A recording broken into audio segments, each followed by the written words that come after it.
mga pyesa. Ito, dalawang ganito.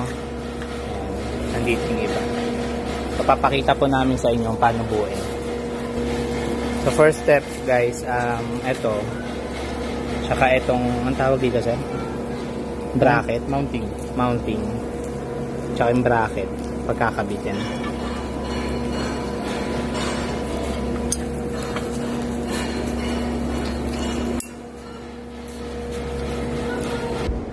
So, ganito yung magiging itsura niya pag nakabit. Yan. So, next po, maglalagay po tayo dito ng bolts. Dito. Yan. Tapos, dalawang spacer. Same din dito.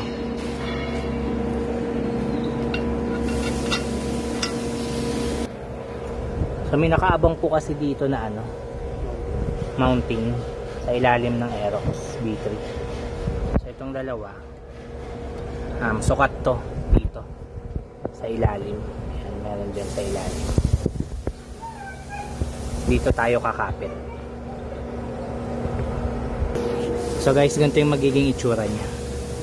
Ayan, kabit na siya sa ilalim dun sa mounting kanina na pinakita ko. Ayan, same lang din naman yan sa kabila. Mirror lang naman yan. Punta na tayo sa kakabit lang namin sa kabila yung ganito, tapos papakita namin sa inyo kung paano ikabit yung top plate. Ayan, so kinabit na namin yung kabila. Parehas lang naman yun. Ayan, doon pa din guys sa may mounting dito sa ilalim ng upuan. Kaliwat kanan, parehas lang. So sa top plate, ayan, nakaabang naman na butas dito. Ayan. 4 lang yan na bolt and nuts. Ayan. Ayan. So ganun lang magbuo. Mamaya papakita namin yung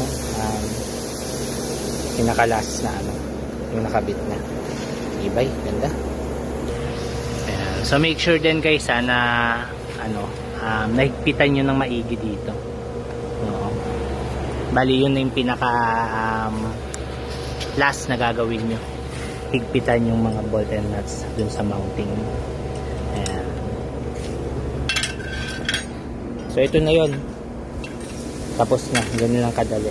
So yung logo pala naka rin to, bolt and nuts. May mga nakaabang naman na bolts dyan.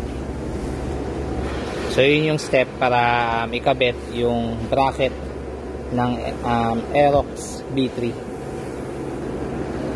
K3 rack.